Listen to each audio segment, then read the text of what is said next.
Seja bem-vindo a mais um estudo 1189, hoje com o capítulo 2 de Colossenses, carta de Paulo à igreja de Colosso.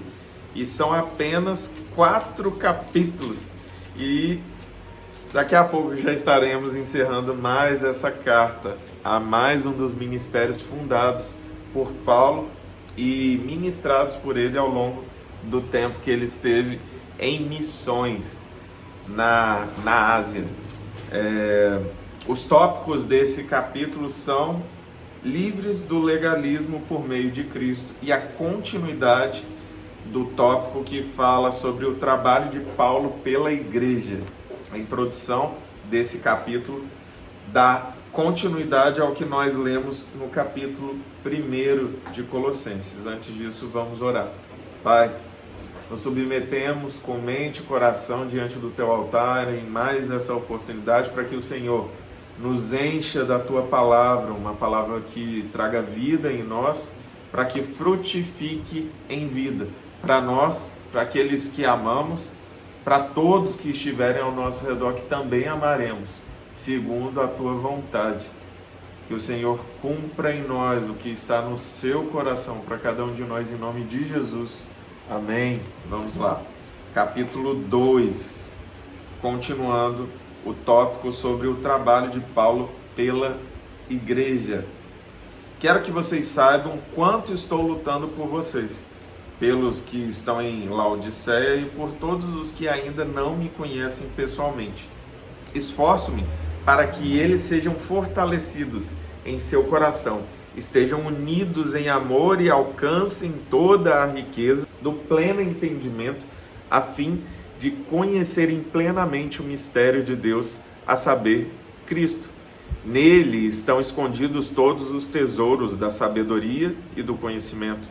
Eu lhes digo isso para que ninguém os engane com argumentos que só parecem convincentes, porque embora esteja fisicamente longe de vocês, em espírito estou presente e me alegro em ver como estão vivendo em ordem e como está firme a fé que vocês têm em Cristo.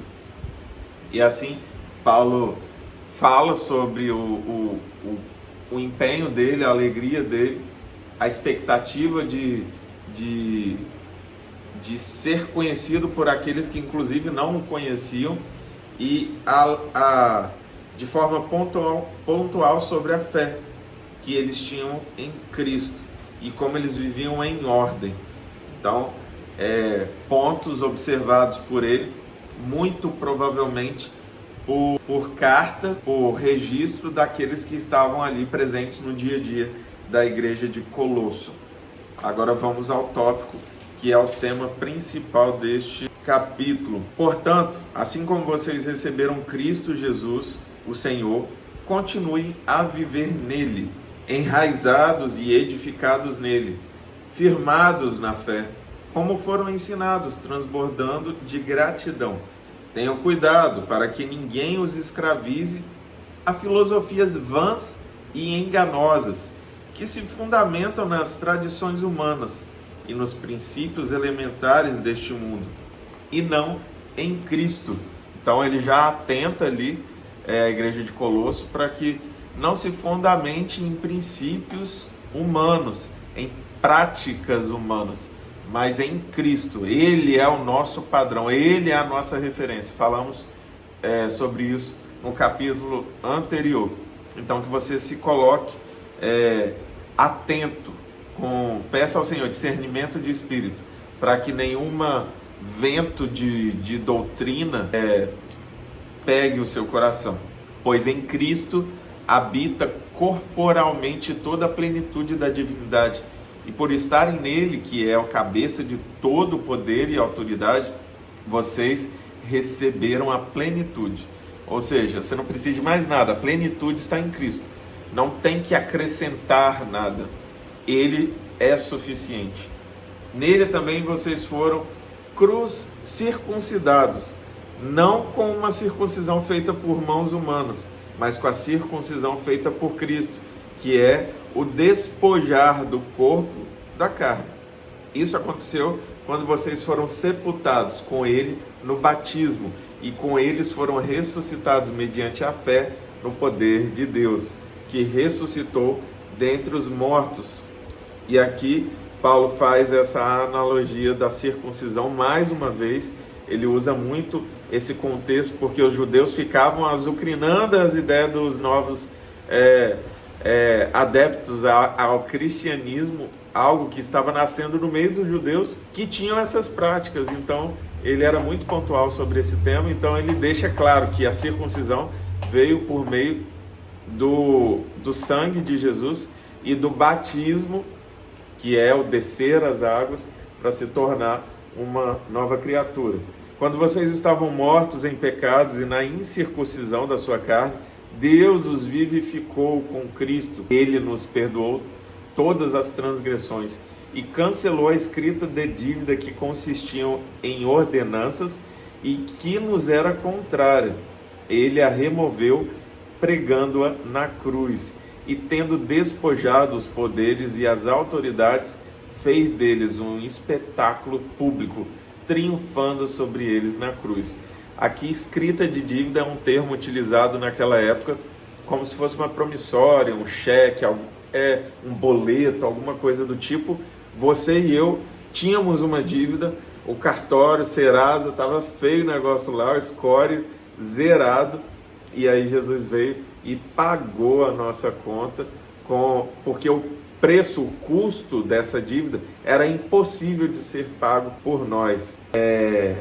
E aí ele cancela a nossa dívida e esse preço foi pago na cruz. Portanto, não permitam que ninguém os julgue pelo que vocês comem ou bebem, ou com relação a alguma festividade religiosa, ou a celebração das luas novas ou dos dias de sábado.